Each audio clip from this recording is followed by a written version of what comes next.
السلام علیکم ورحمۃ اللہ وبرکاتہ نحمدہ ونصلی علی رسولہ الکریم اما بعد فاعوذ باللہ من الشیطان الرجیم بسم اللہ الرحمن الرحیم۔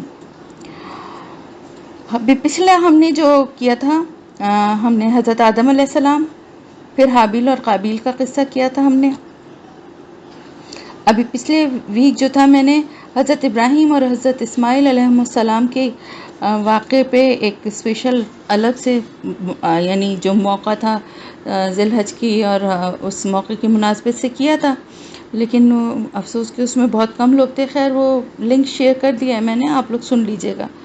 آج جو ہے ہم اب آگے بڑھ رہے ہیں کہ حضرت آدم علیہ السلام کی اولادوں کا اس کے بعد آگے پھر کیا ہوا، اور اگلا جو ہے وہ کون سا پیغمبر جو ہے وہ اس کے بعد آئے، اور کس طرح سے یہ سارا معاملہ آگے بڑھتا چلا گیا۔ ٹھیک ہے، ایکچولی بات یہ ہے کہ دیکھیں یہ واقعات اتنے پرانے ہیں، اور اس وقت ظاہر ہے نہ کوئی ریٹن کوئی ایسی ہسٹری تھی، نہ کوئی اتنے پرانے زمانے کی باتیں ایگزیکٹ لوگوں تک پہنچتی ہیں، تو ہمارے پاس اتھینٹسٹی کے ساتھ یعنی صحیح جسے کہنا چاہیے مستند ذرائع کے ساتھ، جو یعنی ہم جس بات کو کہیں کہ جی یہ ہمیں ایک ایسے ذریعے سے پتہ چلی ہے کہ جس کے میں کوئی شک و شبہ نہیں ہے، تو وہ ذرائع ہمارے پاس قرآن ہے اور حدیث ہے۔ اور اس کے علاوہ کچھ واقعات ہم نے جو پڑھے اور جانے وہ تورات اور انجیل میں تو نہیں، لیکن تورات میں کچھ، انجیل میں کم ہیں لیکن تورات میں زیادہ ان واقعات کا ذکر ہے۔ تو وہاں سے بھی کچھ روایات، اور کیونکہ آپ کو معلوم ہے آسمانی کتابیں ہیں، گو کہ اس میں تحریف کر لی گئی ہے اور اس کو چینج کر دیا گیا ہے، لیکن بہت ساری باتیں ابھی بھی اس میں ویسی ہی موجود ہیں، اور وہ تحریف جو ہے وہ ظاہر اندازہ ہو ہی جاتا ہے۔ جو اللہ کے احکامات کی خلاف ورزی جہاں ہوگی اور جہاں پہ کوئی ایسی غلط باتیں پیغمبروں سے منسوب کی جا رہی ہوں گی تو ظاہر ہے وہ پھر کتاب الہی کا حصہ نہیں ہے، اس سے پتہ چل جاتا ہے۔ تو اب جو کچھ بھی میں آپ کو بتا رہی ہوں وہ پوری کوشش میری یہ ہے کہ آپ کو بہت سچی اور صحیح مستند روایت سے جو باتیں پتہ چل رہی ہیں وہ میں آپ کو بتاؤں، میں یہ بات کلیئر کرنا چاہ رہی ہوں۔ تو یہ ہے کہ یہ قصے اور کہانیوں کے طور پہ تو اس میں بہت ساری لفاظی میں بہت سی باتیں بڑھا بھی دی جاتی ہیں، لیکن ہم ایگزیکٹلی وہی سب کچھ جانیں گے جتنا کہ ہمیں اللہ کے رسول صلی اللہ علیہ وسلم کی حدیث مبارک سے یا روایات سے یا قرآن سے یا پھر دوسری آسمانی کتابوں میں جو کچھ صحیح اور مستند بات ہے وہ ہم بتائیں گے۔ ٹھیک ہے، تو تورات میں جو ہے وہ یہ بات جو بتائی گئی ہے کہ جیسا کہ میں نے آپ کو پہلے بھی بتایا تھا کہ قابیل جو تھا وہ بہت شرمندہ ہوا تھا گو کہ، لیکن یہ ہے کہ وہ وہاں سے چلا گیا تھا، اس نے اپنے حصے کی سزا بھی نہیں بھگتی، ورنہ اگر اپنے حصے کی سزا جیسے بھائی کو قتل کرنے کی جو اس کی سزا تھی وہ بھگتتا، وہ اس کو سزا مل جاتی تو بات ختم ہو جاتی، لیکن وہ وہاں سے وہ علاقہ چھوڑ کے اپنی یعنی جس سے وہ کرنا چاہ رہا تھا شادی اس سے کر کے وہ ایک دوسری جگہ چلا گیا، وہ بھی ایک وادی تھی جہاں پر جا کے وہ بس گیا۔ اور پھر اس کی نسل سے میں نے آپ کو جیسا کہ بتایا تھا نا کہ یہ جو طرح طرح کی یعنی وہ آئسولیٹ ہو گئے، ایک طرح سے الگ چلے گئے۔ حضرت آدم علیہ السلام کی باقی اولاد ایک ہی جگہ تھی، اب وہ تنہا تھے وہاں، تو وہاں پر ان کا دل گھبراتا تھا، پھر ان کے بچے ہوئے تو پھر شیطان نے ان کو نئے نئے راستے دکھائے، شیطان نے ان کو نئے نئے راستے دکھائے کہ کس طرح سے جو ہے گانے سے بجانے سے، اور اس کی نسل کے جو یعنی ایک شخص نے سب سے پہلے طبلہ اور سارنگی اس طرح کے ساز بنائے جن کو بجا کے میوزک بجایا جاتا ہے، اور پھر وہ کیا کرتے تھے کہ وہ میوزک بجایا کرتے تھے اور گانے اس کو سکھا دیے شیطان نے ان کے، اور وہ شاعری کر کے گانے بنا کے وہ ناچتے تھے گاتے تھے۔ اور جو حضرت آدم علیہ السلام کی اولاد تھی جو ہدایت کے راستے پہ تھے، ایمان والے تھے ظاہر باقی سارے، تو وہ کبھی ان کا ادھر اس طرف سے گزر ہوتا تھا تو انہیں بڑا اشتیاق ہوتا تھا، وہاں سے گانے بجانے کی آوازیں آ رہی ہوتی تھیں اور وہ سوچتے تھے تو بڑا مزہ آ رہا ہوگا ان لوگوں کو، یہ کیا کرتے رہتے ہیں، اور ان کو کبھی دیکھتے بھی تھے تو وہاں سے ان کو ناچتے گاتے وہ نظر آ رہے ہوتے تھے۔ بالکل اسی طرح جیسے شیطان کا آج بھی یہی حربہ اور یہی چال ہے کہ ناچ اور گانے میں اس نے جو اٹریکشن رکھی ہے کہ بچے بچے کو لگا دیا جاتا ہے، اور چھوٹے چھوٹے بچوں کو بھی موبائل میں گانے لگا دیے جاتے ہیں. یہ کیا ہے؟ یہ بچوں کو کیا پہلے بچے پلتے نہیں تھے؟ کیا پہلے بچوں کو کھانا نہیں کھلایا جاتا تھا؟ ان کو کچھ سکھایا نہیں جاتا تھا؟ اب ہر کام کے لیے موبائل میں گانے لگا کے بچوں کو دکھا دیا جاتا ہے. بچے بھی اتنے سیٹ ہو گئے ہیں کہ اس کے بغیر نہ وہ کھانا کھاتے ہیں، نہ وہ سوتے ہیں، اور روتے ہیں اگر ان کو لگا کے نہ دیا جائے. تو کون عادی بنا رہے ہیں؟ ہم بڑے بنا رہے ہیں نا ان کو اس چیز کا عادی. تو یہ تو ایک ضمناً ایک بات آ گئی تھی. تو میں بتانے کا مقصد یہ ہے کہ شیطان ہر دور میں، شیطان جو ہے وہ اسی طرح سے لوگوں کو بہکانے کے لیے، اکسانے کے لیے، اللہ کے راستے سے ہٹانے کے لیے نئے نئے حربے، نئے نئے طریقے جو ہیں وہ اختیار کرتا ہے. تو اس نے یہ ایک ایسی چیز جس میں کہ اٹریکشن بھی ہے انسان کے لیے. ظاہر موسیقی اور گانا، ناچ، یہ چیزیں انسان کو متاثر کرتی ہیں، اٹریکٹ کرتی ہیں. تو انہوں نے کچھ لوگ اور بھی تھے جو چھوڑ کے آہستہ آہستہ ان کے پاس جانے لگے. تو اس طرح سے کیا ہوا کہ لیکن حضرت آدم علیہ السلام کی جو اولاد تھی وہ سب ہدایت پر تھی اللہ کی طرف سے، اور انہی کی پشت میں، یعنی انہی کی حضرت آدم علیہ السلام کی ہی اولاد میں سے حابیل کے بعد جو ہے شیس، حضرت شیس علیہ السلام جو کہ ایک پیغمبر تھے، وہ پیدا ہوئے. اور حضرت شیس علیہ السلام کے بعد اور کئی بچے ان کے بعد ایک کے بعد ایک، ایک کے بعد ایک. پہلے آپ کو پتہ ہے عمریں بھی زیادہ تھی، کسی کی 500 تھی، کسی کی 700 تھی، کسی کی 800 تھی، کسی کی 1000 تھی، کسی کی 90 تھی. اس طرح سے گزرتے رہے. اور پھر ایک اس کے بعد ایک ان کی اولاد میں سے ہی ایک پیدا ہوئے جن کا نام تھا خنوق، یعنی خے سے شروع ہو رہا ہے اور خے پہ ہی ختم، خنوق. پھر ان کے بھی بہت سارے بچے ہوئے، اور پھر ان کی ہی اولاد میں سے ایک اور اولاد ان کی پیدا ہوئی جس کا نام تھا لامک. اور لامک کے ہاں حضرت نوح علیہ السلام پیدا ہوئے. تو یہ پورا سلسلہ میں آپ کو اس لیے بتا رہی ہوں کہ اب آپ کو میں بتاؤں کہ اس کے بعد کیا ہوا یہ کہ اس طرح سے حضرت آدم علیہ السلام نے پھر اپنی زندگی گزاری دنیا پہ، جتنا اللہ کی طرف سے ان کو وقت اور مہلت دیا گیا. اس میں بھی بہت ساری روایات ہیں، کہیں پر ہے کہ 1000 سال کی عمر تھی، کہیں پر ہے کہ 800 سال کی عمر تھی. بہرحال جتنی اللہ کی طرف سے ان کی عمر اللہ کی طرف سے ان کے لیے لکھی گئی تھی، کیونکہ اس سے کوئی ہمارے اس پہ فرق نہیں پڑتا. اور آخر جب وہ وقت آیا تو پھر فرشتے آئے اور ان کی موت کے وقت پر، اور فرشتوں نے جو ہے ان کی روح جو ہے وہ قبض کی. جمعے کا دن تھا وہ، اور اللہ کی طرف سے جنت سے ان کو کفن مہیا کیا گیا تھا. اور پھر اس کے بعد ان فرشتوں نے جو ہے ان کے لیے ان کو کی روح قبض کرنے کے بعد ان کو کفن پہنایا، خوشبو لگائی، پھر گڑھا کھودا اور قبر مبارک بنائی، پھر نماز جنازہ پڑھی، پھر ان کو قبر میں داخل کیا اور قبر میں رکھ کر اوپر مٹی ڈالی. اور اس کے بعد کہا کہ اے آدم کے بیٹوں، میت کو دفنانے کا یہ طریقہ ہے. یہ حضرت ابی بن کعب رضی اللہ تعالی عنہ کی طرف سے یہ روایت ہے، اور یہ صحیح سند ہے اس کی.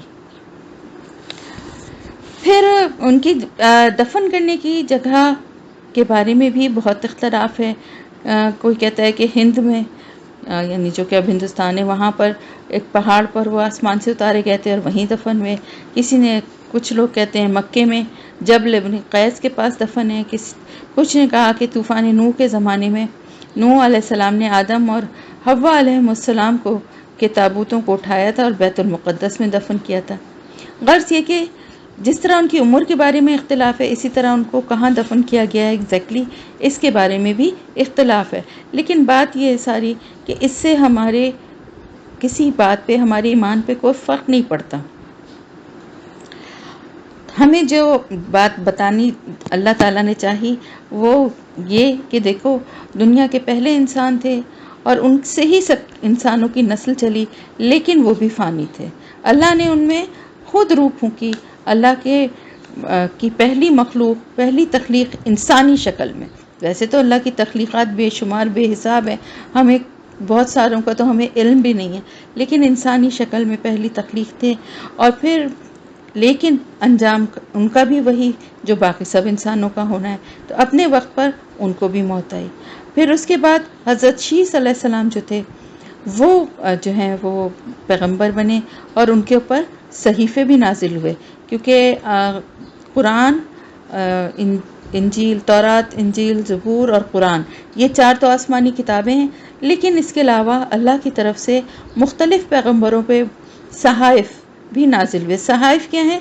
یعنی آپ سمجھیں منی کتاب جو ہوتی ہے نا، یعنی کتاب کے کچھ ضروری قوانین اس وقت اور ان لوگوں کی ضرورت کے حساب سے جو تھے وہ پیغمبروں پہ نازل ہوئے، جن میں حضرت ابراہیم علیہ السلام بھی ہیں، حضرت موسیٰ علیہ السلام پہ بھی صحائف بھی نازل ہوئے، اور اسی طرح سے حضرت شیس علیہ السلام کے بارے میں بھی کہا جاتا ہے کہ ان کے اوپر بھی صحیفے بہت سارے ان پہ نازل ہوئے۔ پھر اس کے بعد ان کے بیٹے، مختلف نام یہاں پہ دیے ہوئے ہیں جو کہ ذرا مشکل ہیں، لیکن یہ ہے کہ irrelevant بھی بات آپ کو لگیں گے کہ اتنی ضرورت نہیں ہے ناموں کی، لیکن میں بتا دیتی ہوں کہ ان کے بیٹے قینن تھے، پھر ان کے بیٹے ملاحیل تھے، اور اسی طرح سے مختلف جو ہے وہ ان کی اولادوں میں آگے وہ بڑھتے گئے، اور ایک جو ان کے بیٹے تھے یعنی ان کی نسل میں تھے وہ بہت طاقتور اور بہت زیادہ جو ہے وہ دین کے معاملے میں بہت سخت تھے۔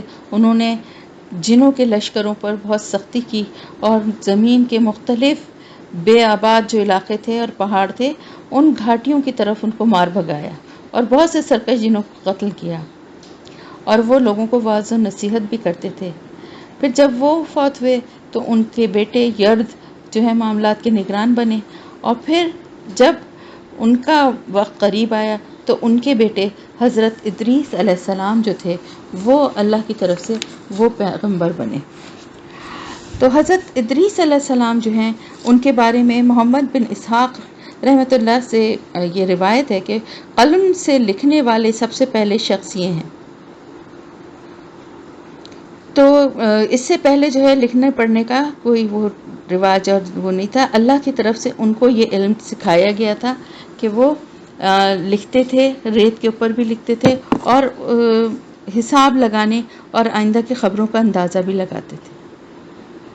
یعنی یہ الزام اور یہ جو اللہ کی طرف سے جو یہ ان کے لیے یہ چیزیں، یعنی آہستہ آہستہ دیکھیں نا، پہلے حضرت آدم علیہ السلام، پھر ان کی نسل میں آگے بڑھتے بڑھتے سوچے دنیا کی ابتدا ہے، اس وقت کوئی ترقی نہیں ہوئی، کوئی چیز موجود نہیں ہے، صرف کھیتی باڑی یا جانوروں کو پال کے لوگ اپنا گزارا کر رہے ہیں۔ لیکن وقت کے ساتھ ساتھ جیسے جیسے زمانہ آگے بڑھتا گیا تو اور چیزوں کی ضرورت بھی پڑتی گئی، اب لکھنے پڑھنے، ایک دوسرے کو کوئی میسج کرنا ہے، کسی کا کوئی حساب کتاب رکھنا ہے، تو اس کے لیے بھی اب یہ علم جو ہے اللہ کی طرف سے سکھایا گیا ان کو، جن کا نام تھا حضرت ادریس علیہ السلام۔ اور کہا یہ جاتا ہے کہ سب سے پہلے کپڑے سینا جو ہیں وہ بھی حضرت ادریس علیہ السلام نے شروع کیا۔ تو اس سے پہلے شاید اسی طرح سے باندھ لیے جاتے تھے کپڑے یا پتوں سے اور اس سے بناتے تھے، لیکن کپڑے سے باقاعدہ پراپر کپڑے سینا جو ہے حضرت ادریس علیہ السلام جو ہیں ان کے وقت سے جو ہے وہ یہ اسٹارٹ ہوا۔ اور حضرت ادریس علیہ السلام بھی آپ صلی اللہ علیہ وسلم جب معراج شریف پر گئے تو وہاں پر آپ کو حضرت ادریس علیہ السلام بھی وہاں پر ملے تھے، میرے خیال سے 4تھے آسمان پہ شاید۔ تو اسی طرح سے یہ سلسلہ چلتا رہا، اور ان پیغمبروں کے بارے میں بہت زیادہ ڈیٹیل جو ہے وہ ہمیں اتنی نہیں ملتی اوتھینٹک ذرائع سے۔ قصے کہانیوں کی والی باتیں بہت کچھ ہیں جو مشہور ہوتی ہیں، لیکن جو اصل بات ہے وہ بس اتنی ہی ہے کہ یہ سلسلہ چلتا رہا حضرت آدم علیہ السلام کے بعد، اور حضرت شیس علیہ السلام اور پھر حضرت ادریس علیہ السلام، یہ دو جو تھے وہ پیغمبر ان کی نسل میں آئے حضرت نوح علیہ السلام سے پہلے۔ یہ دو جو ہیں پیغمبر آئے تھے، باقی سب ایک کے بعد ایک آتے گئے، اور ہر ایک کے دور میں یعنی ان کی اولادوں میں سے جس طرح سے قابیل کی اولادوں میں لوگوں نے ساز ایجاد کیے، لوگوں نے اور اس طرح کی چیزیں ایجاد کی، اسی طرح حضرت آدم علیہ السلام کی جو اولاد، نیک اولاد تھی، جو حضرت شیس علیہ السلام سے جو آگے نسل چل رہی تھی، تو ان میں جو ہے یہ پل بنانا یا درختوں کو کاٹ کے گھر بنانا اور اس طرح کی جو چیزیں تھیں وہ آہستہ آہستہ آہستہ اللہ تعالیٰ کی طرف سے یہ اللہ تعالیٰ کی طرف سے ٹریننگ دی جاتی تھی. جیسے کہ قبر کے لیے کہ کس طرح سے دفن کیا جاتا ہے، اپنے مردوں کو کس طرح دفن کرنا ہے، یہ سب چیزیں کون سکھاتا تھا؟ یہ حضرت ادریس علیہ السلام کو لکھنے پڑھنے کا علم، کپڑے سینے کا. یا آگے بھی آپ دیکھیں حضرت داؤد علیہ السلام جو تھے، ان کے ہاتھوں میں اللہ نے یہ معجزہ دیا تھا کہ لوہا جو ہے وہ نرم ہو جاتا تھا. وہ جیسا چاہتے تھے، لوہا کتنی سخت دھات ہے نا، جیسے چاہتے تھے اس کو موڑ لیتے تھے. تو اللہ کی طرف سے ان کو کیا علم دیا گیا تھا کہ یہ زر ہیں اور یہ بنانا، جو جنگ میں جو جنگی لباس پہنے جاتے ہیں نا، ان کو بنانا اور ہاتھ سے موڑ کے اس کی کڑیاں بنا کے ایک کڑی سے دوسری کڑی سے اس کو جوڑ لیا کرتے تھے. آپ نے دیکھا ہوگا نا کہ کس طرح اس میں کچھ زنجیریں سی بھی لٹک رہی ہوتی ہیں، اور وہ جو ڈریس ہوتا ہے جو فوجی پہنا کرتے تھے پرانے زمانے میں. تو یہ سارے علم جو تھے ایک ایک کر کے اللہ کی طرف سے اللہ کے رسولوں کو سکھائے گئے، اور پھر ان رسولوں نے آگے جو ہے وہ عام لوگوں تک یہ سارے علم جو ہیں وہ پہنچے. اور سورہ مریم میں جو ہے اللہ تعالیٰ نے فرمایا ہے کہ کتاب میں ادریس علیہ السلام کا ذکر کریں، بے شک وہ سچے نبی تھے اور ہم نے ان کو بلند مقام پر اٹھایا. تو اس کے بارے میں یہ بھی کہا جاتا ہے، مجاہد جو ہیں انہوں نے کہا کہ وہ آسمان کی طرف اٹھائے گئے ہیں جس طرح کہ حضرت عیسیٰ علیہ السلام اٹھائے گئے ہیں. لیکن ابن عباس علیہ السلام رضی اللہ تعالیٰ عنہ نے اللہ کے اس فرمان کے بارے میں یہ فرمایا ہے کہ ادریس علیہ السلام جو تھے وہ آسمان کی طرف اٹھائے گئے اور وہاں فوت ہوئے. لیکن کچھ نے کہا کہ وہ زندہ ہی جنت کی طرف اٹھائے گئے. یہ اس کے بارے میں ایگزیکٹلی کچھ پتہ نہیں ہے، یہ جو ہے اللہ زیادہ اس کے بارے میں بہتر جانتا ہے. تو ان سارے باتوں اس پورے ترقی کے یہ درجہ بدرجہ جو مراحل تھے، ان سے گزرتے گزرتے گزرتے جو ہے حضرت نوح علیہ السلام تک سلسلہ جو ہے وہ پہنچ گیا. اور حضرت نوح علیہ السلام جو ہیں وہ میں نے جیسے کہ آپ کو بتایا بھی تھا کہ 1000 سال کا فاصلہ ہے حضرت آدم علیہ السلام اور حضرت نوح علیہ السلام کے درمیان. تو حضرت نوح علیہ السلام جو تھے وہ یہ اللہ کے رسول صلی اللہ علیہ وسلم کی سے ایک روایت ہے کہ جس میں کسی نے پوچھا کہ کیا آدم علیہ السلام نبی تھے؟ آپ نے فرمایا ہاں. اور اس نے پوچھا کہ ان کے اور نوح کے درمیان کتنا فاصلہ؟ آپ نے فرمایا 10 قرن. اور قرن کہتے ہیں 100 کو. تو 100 سال جب 10 سے ملٹیپلائی کریں تو 1000 سال ہو جاتے ہیں. یہ ابن کثیر میں بھی یہ روایت موجود ہے. ابن عباس سے بھی یہی مروی ہے کہ آدم علیہ السلام اور نوح علیہ السلام کے درمیان 10 قرن ہیں اور وہ سب اسلام پر تھے. اب آپ کو میں جو خاص بات بتانے جا رہی ہوں وہ یہ کہ حضرت آدم علیہ السلام جس طرح اللہ کے دین پر تھے، ان کی اولاد بھی اسی طرح اللہ کے دین پر تھی، ہدایت کے راستے پر تھی. اور اس وقت تک کوئی شرک جو تھا نا وہ دنیا میں اس کا وجود نہیں تھا. جو قابیل کی اولاد جو چلے گئے تھے الگ اور ناچ گانے اور دوسری تفریحات میں لگ گئے تھے، وہ بھی شرک نہیں کرتے تھے. ابھی تک دنیا میں شرک کا کوئی وجود نہیں تھا. لیکن حضرت نوح علیہ السلام کے دور سے جو ہے وہ شرک کا آغاز ہوا. اور وہ کس طرح سے ہوا؟ وہ اس طرح سے ہوا کہ پہلے تو لوگوں نے کیا کیا کہ جو ظاہر اللہ کے نیک بندے تھے، جو بزرگ ہوتے تھے، جو اللہ کے دین کی طرف لوگوں کو بلاتے تھے، اچھی بات کی نصیحت کرتے تھے اور بہت کچھ لوگوں کو اچھے اور برے کا فرق بتاتے تھے، لوگ ان کی بڑی عزت کرتے تھے، ان کی محفلوں میں بیٹھتے تھے. لیکن پھر کیا ہوا کہ ایک ایک کر کے ظاہر ہے جس کا وقت پورا ہوتا گیا وہ ختم ہو گیا، اس کا انتقال ہو گیا. تو پھر کیا ہوا کہ لوگ گمراہی اور کفر میں کس طرح مبتلا ہوئے؟ وہ اس طرح کہ لوگ ان کو یاد کرتے تھے. لوگ کہتے تھے وہ تھے تو دیکھو کتنی ہمیں اچھی بات کی نصیحت کرتے تھے اور ہم ان کی صحبت میں بیٹھتے تھے. بالکل ایگزیکٹلی ایسے ہی جیسے آپ ریگولر کسی ایسے درس یا کسی ایسی جماعت کا حصہ ہیں جہاں آپ لوگ جمع ہوں اور وہاں دین کی باتیں کوئی آپ کو بتا رہا ہے، آپ سیکھ رہے ہوں اور آپ کی ایک یاد دہانی ہو، کیونکہ بعض دفعہ ایسا ہوتا ہے بہت ساری باتیں ہمیں پتہ ہوتی ہیں لیکن ہمیں اس کی یاد دہانی کی ضرورت ہوتی ہے.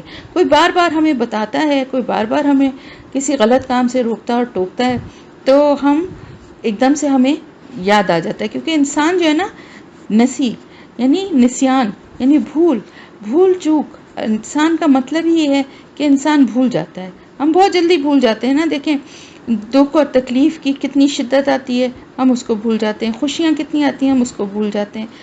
تو اسی طرح اللہ کی یاد سے بھی ہم غافل ہو جاتے ہیں. ہمیں پتہ ہوتا ہے، ہمیں بہت ساری چیزوں کا علم ہوتا ہے، لیکن ہم غافل ہو جاتے ہیں.